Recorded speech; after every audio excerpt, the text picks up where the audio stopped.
Oke, assalamualaikum warahmatullahi wabarakatuh.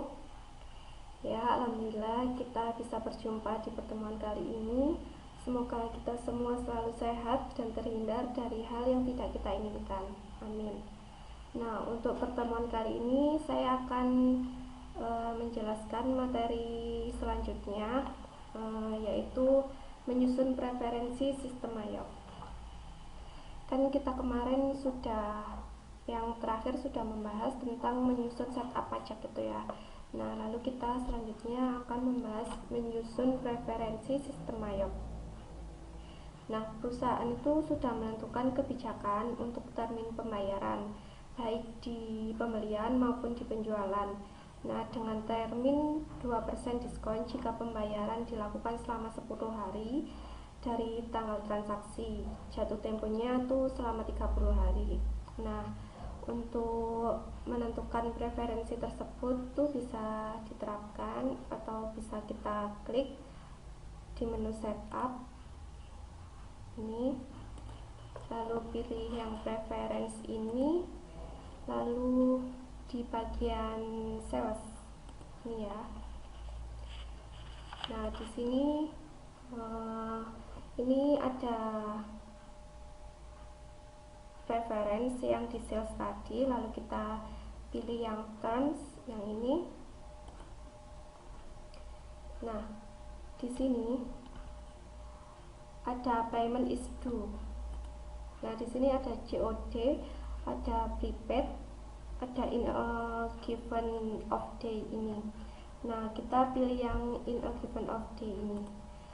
Terus yang discount day itu kan tadi sama 10 hari, kita ketik 10.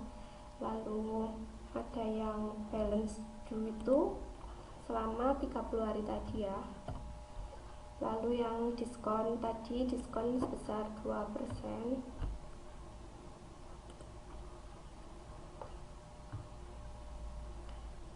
Nah, lalu di sini kan tax code-nya masih VAT. Nah, yang VAT kemarin kan masih di luar negeri ya, maksudnya sistem pajaknya yang di luar negeri, sedangkan di negara kita kan yang PPN itu.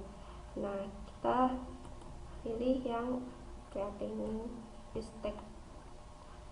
Lalu yang break tax code-nya ini kita pilih yang NT, non taxable. Nah, kenapa kita pilih yang non taxable? Karena tipe pajak penjualan ini dapat diterapkan pada pencatatan transaksi yang tidak dikenakan tarif. Oke, kita pilih yang non taxable. Nah, setelah itu kita oke. Lalu kita pilih ke bagian purchase setelah kita dari sales. Nah, di purchase juga begitu, lalu kita pilih term. Nah, di sini kita pilih in a given off day. Nah, diskonnya sama ya seperti yang tadi, 10 hari selama 30 hari dengan diskon 2%. Nah, di sini udah benar, pilih yang VAT, lalu yang ini pilih yang non taxable, use tax. Nah, di sini adalah tadi kita telah belajar tentang menyusun preferensi sistem IOP. Nah, untuk selanjutnya kita akan membahas bagaimanakah menentukan link account. Nah, salah satu keunggulan di MyApp ini tuh bisa membuat jurnal otomatis untuk setiap transaksi pembelian, penjualan, penerimaan kas, maupun pembayaran kas, dan jurnal penutupnya. Nah, tapi jurnal tersebut itu tidak akan bisa disajikan dengan benar kalau misalnya kita salah dalam menetapkan akun yang akan digunakan. Kita salah menempatkan tempatnya, seharusnya masuk di sales tapi kita masukkan di purchase. Nah, itu.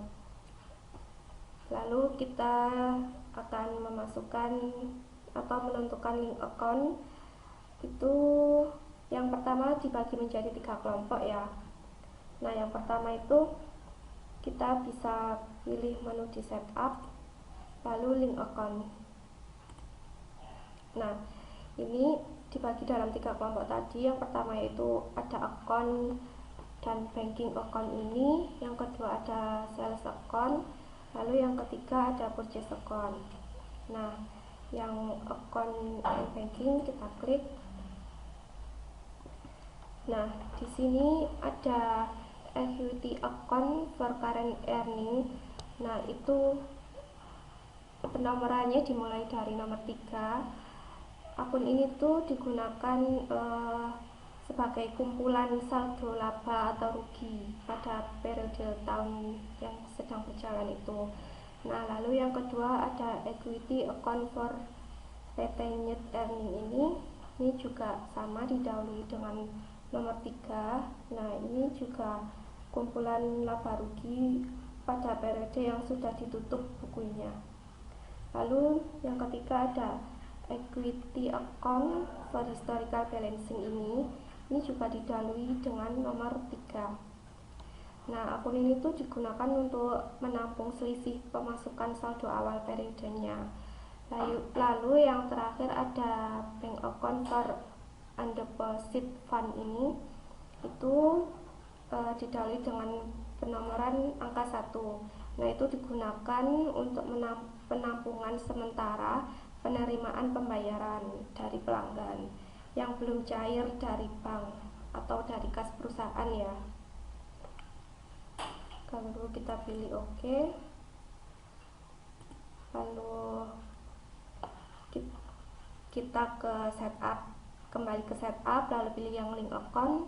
Lalu kan yang pertama tadi sudah account dan banking account ini, lalu yang kedua yaitu sales account. Kita klik ya. Nah, di sini juga begitu, ada asset account for tracking receivable. Nah, itu digunakan untuk mencatat jurnal saat terjadi penjualan. Terus digunakan juga untuk penerimaan pembayaran dari pelanggan dan retur penjualan. Nah, saldo akun ini tuh dinamakan sebagai buku besar pembantu piutang dan bisa dibandingkan dengan jumlah saldo piutang di dalam data customer tadi. Nah, yang kedua itu juga ada bank account for customer receipt, itu penomorannya juga diawali dengan nomor 1 karena ini termasuk aset ya. Akun ini tuh bisa dijadikan sebagai penerimaan penjualan tunai. Ini bisa diisikan saat memasukkan transaksi dari enter sales, maka nilai yang diterima akan secara otomatis dicatat di debit. Di jurnalnya itu dicatat di sisi debit dengan akun yang telah ditetapkan pada link resep ini. Nah, di sini kan ada 4 kolom yang nantinya akan kita centang semua. Nah, yang I just break on sale ini itu akan menjadi akun yang akan dijurnal pada sisi kreditnya saat memasukkan transaksi enter sales itu sebagai pendapatan angkutan ya. Nah, di sini kita akan pilih, kita kan di sini belum membuat tadi yang free collected income itu. Nah, itu kita bisa membuat baru di new ini, lalu pilih akun nomornya yang 4 ini sudah disediakan. Nah, ini termasuk income, pendapatan ya. Lalu nomornya kita bisa mengisi 4 digit angka terakhir. Intinya di sini angkanya tidak boleh sama dengan yang sudah kita masukkan tadi. Nah, lalu kita enter. Nah, ini kita akun name-nya kita isi free gini aja ya. Lalu oke. Nah, lalu setelah kita membuat, lalu kita masukkan ke dalam income account for free gitu, use account. Nah, setelah itu yang kedua itu ada I track deposit collected from customer. Nah, di akun ini tuh akan menentukan jurnal di kreditnya saat ada customer yang membayar uang muka penjualannya. Nah, misalnya ini akan terjadi saat kita membuat enter sales dengan orderan yang kita isi atau saat ini membuat transaksi. Nah, untuk misalnya untuk kasus tersebut, kita pilihan deposit ini tidak diaktifkan karena tidak digunakan dalam contoh kasusnya. Selain itu, satu hal yang sudah kita lakukan melakukan penerimaan uang muka tersebut dan status ordernya itu sudah dirubah jadi invoice, maka transaksi pembayarannya uang muka tersebut tidak bisa dihapus. Nah, jadi itu disarankan untuk tidak mengaktifkan yang kedua ini, yang I track deposit is collect from customer ini. Nah, lalu yang ketiga itu ada I give discount for early payment. Nah, itu digunakan untuk menentukan jurnal debitnya saat kita memasukkan transaksi receive payment itu. Nah, pada kolom diskon di setiap baris invoice yang dibayar itu. Syarat utama nilai diskon itu di jurnal adalah dalam satu baris masih ada sisa, maka diskon tersebut tidak akan dibuatkan jurnalnya. Nah, lalu yang keempat itu ada asset charge for late payment. Nah, itu angkanya yang pertama angka 8 ya.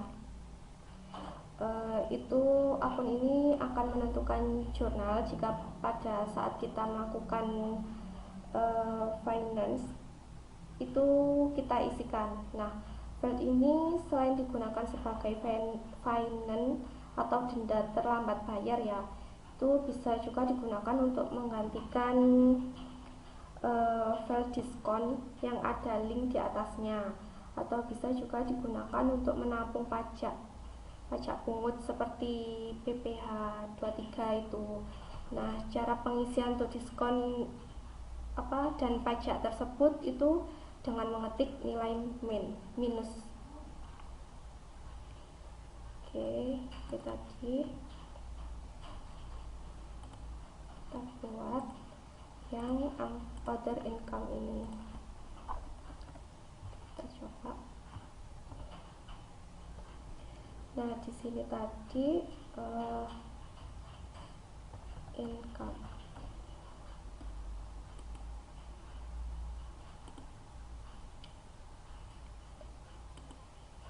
Kita pilih use account.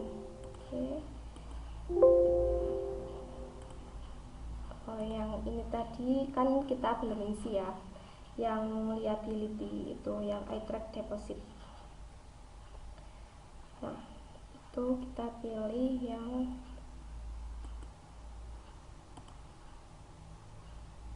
ini, kita isikan terserah angkanya.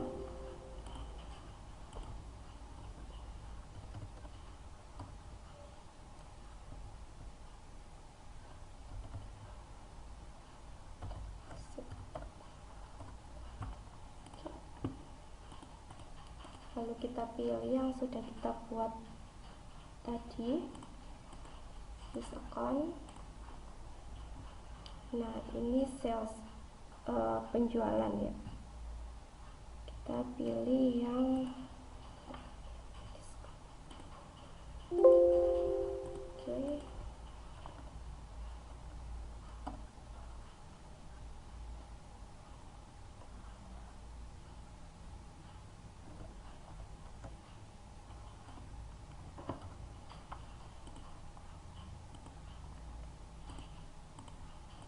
Lalu oke. Nah, setelah itu kita akan mengisi kembali ke yang setup, yang di link account, lalu di purchase account ini.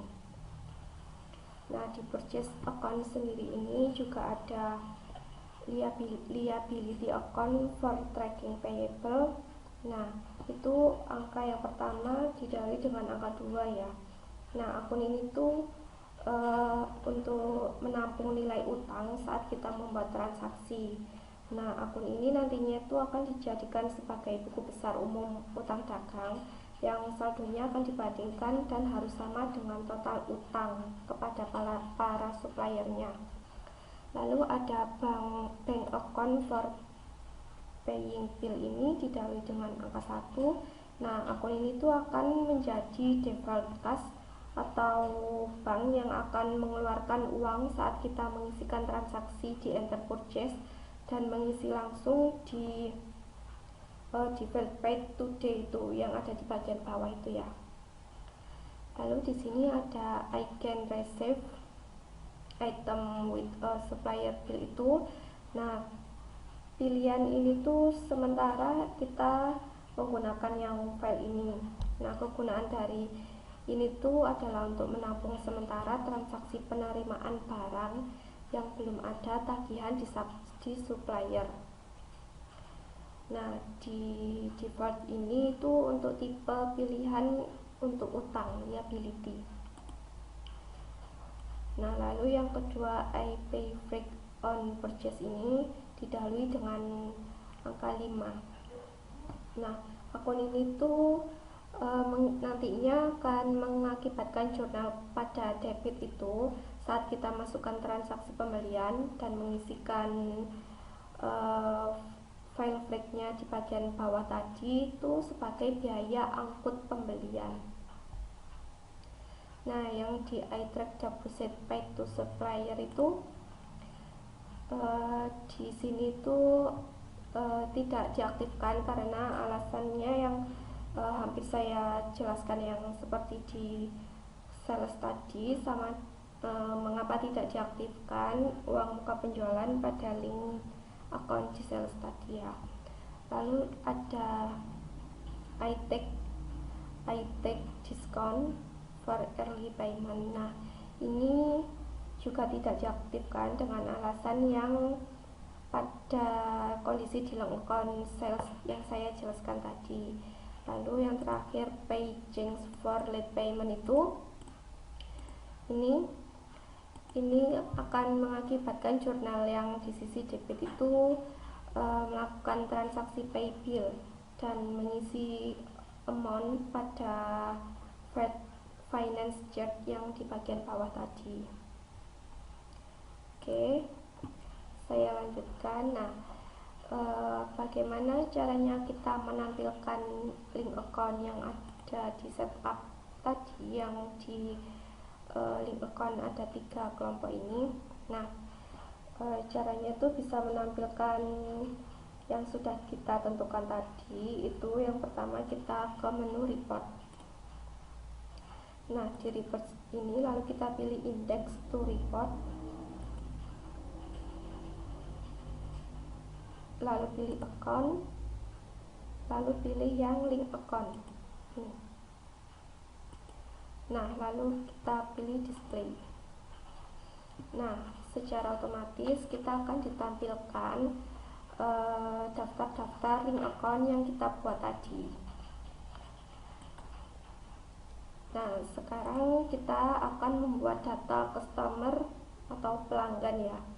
Nah, customer itu dalam sebuah perusahaan itu adalah individu yang membeli produk kita.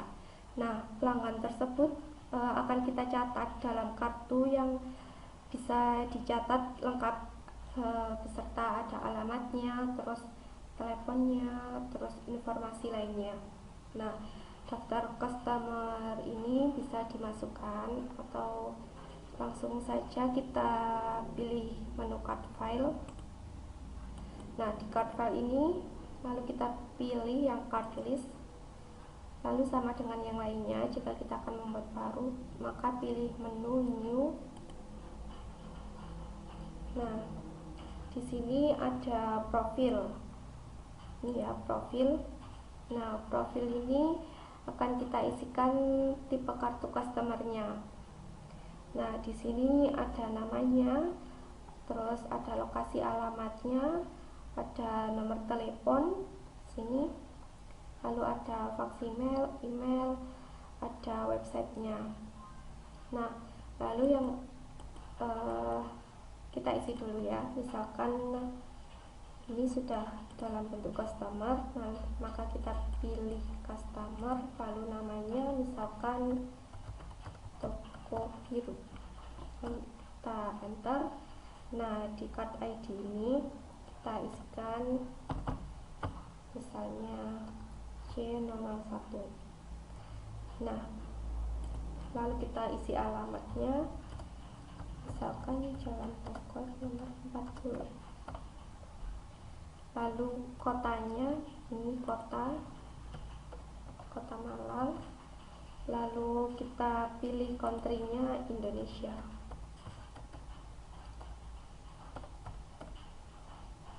Nah, lalu kita isi nomor teleponnya.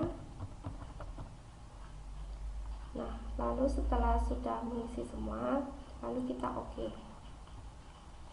Nah, secara langsung akan tampil di kartunya. Nah, di sini kita ada memasukkan lagi yang di profilnya. Kalau kita ingin memasukkan lagi, misalkan ada banyak ya customernya, lalu di sini kan ada card detail. Nah, card detail ini bisa menampilkan gambar pelanggannya, memberikan informasi dari pelanggan tersebut.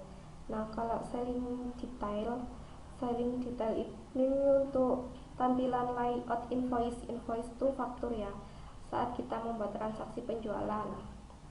Nah, lalu ada payment detail. Nah, ini adalah pilihan informasi pembayaran saat kita mencatat transaksi receive payment. Nah, data payment detail ini bisa ditambahkan langsung dari file payment methodenya itu.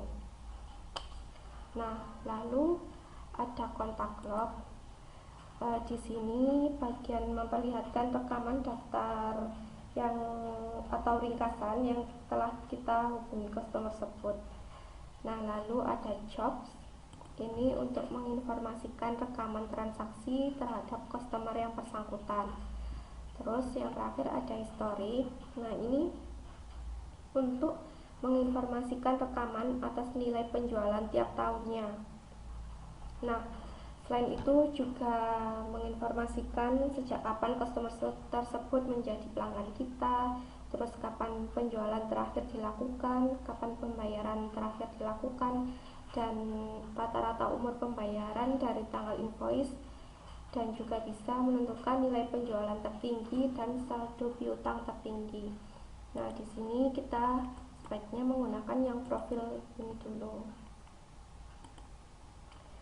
Nah, jika ada ada beberapa customer, kita langsung pilih new ini tadi untuk memasukkan data customer.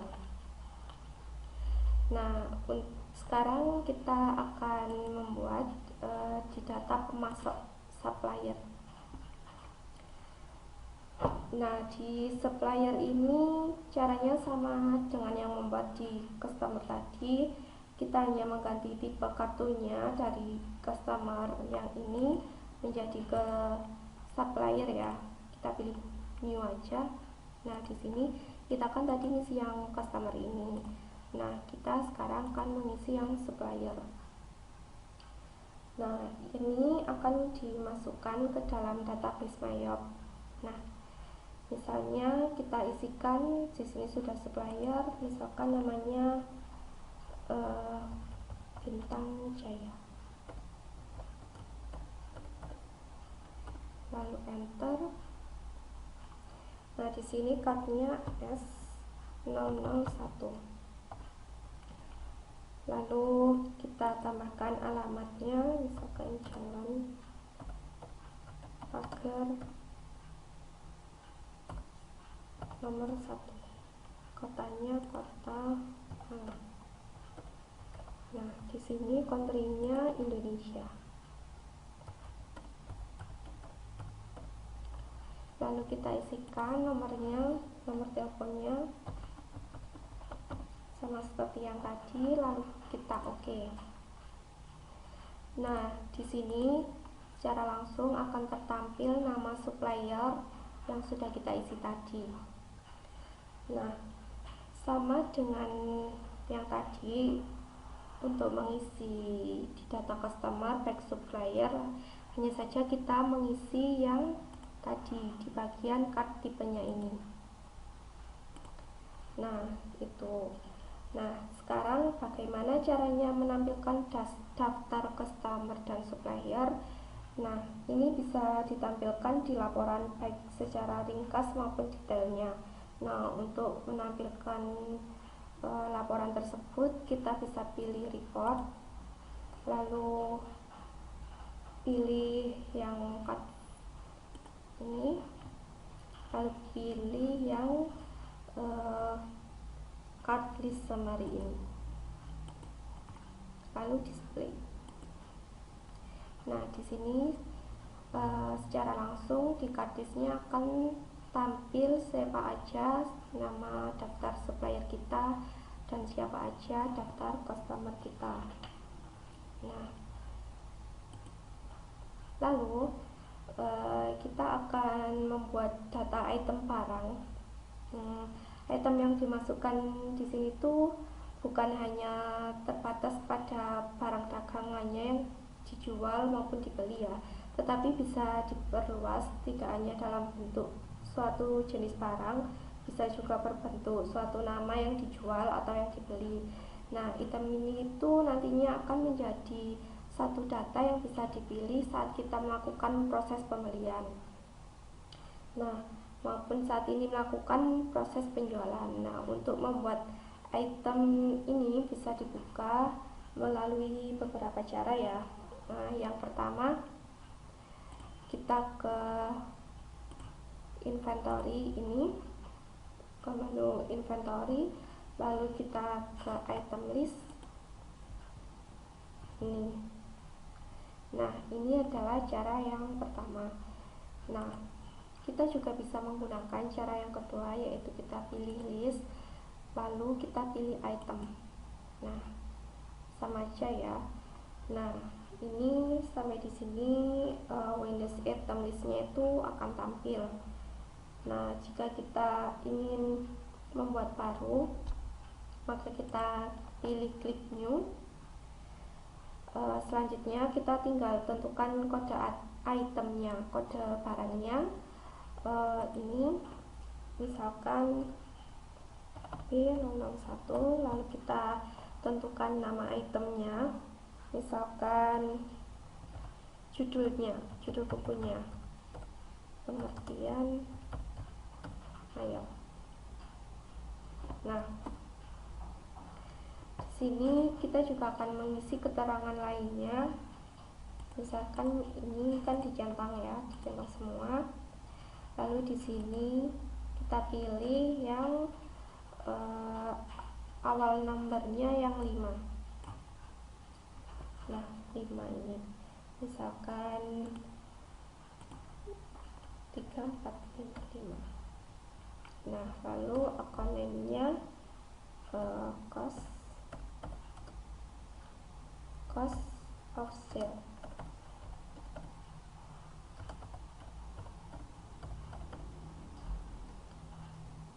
Nah, lalu kita oke, kita pilih yang sudah kita buat tadi, lalu pilih use account. Lalu yang di income account ini didahului dengan angka 4. Kita buat saja new income, misalkan 1. Akun name-nya yaitu sales product. Lalu kita pilih use account. Lalu yang terakhir ini didahului dengan angka 1. Kita pilih new saja. New account-nya ini bisa kita tulis misalnya merchandise of inventory.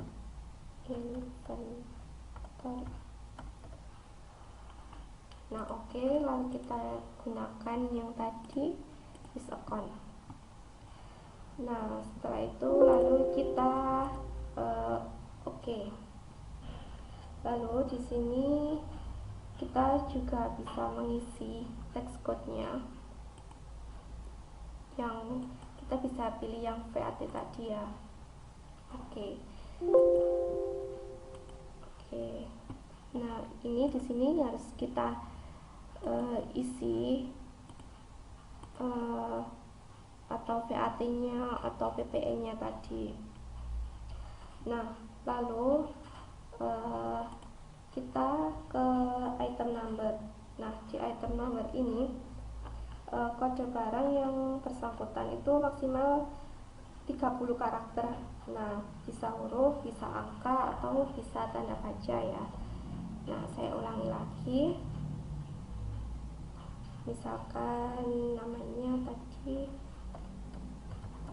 pengertian ya. Nah, lalu namanya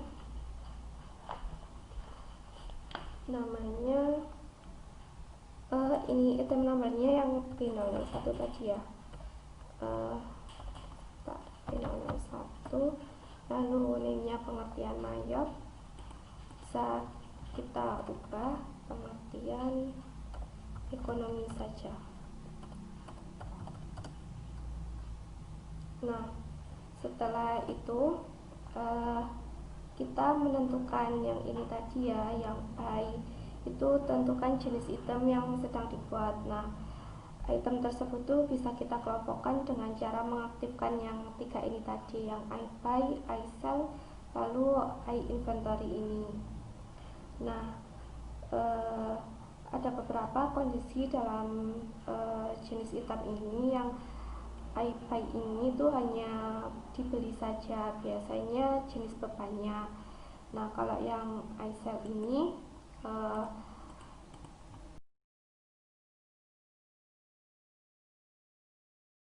misalnya servis. Nah, kalau yang inventory ini, nah itu hanya dicatat secara perpetual saja, tidak bisa dibeli dan tidak untuk dijual. Nah, barang diperoleh dengan cara membuat sendiri. Nah, lalu yang terakhir kita pilih yang kita close saja ya. Nah, kita juga bisa pilih yang item baru.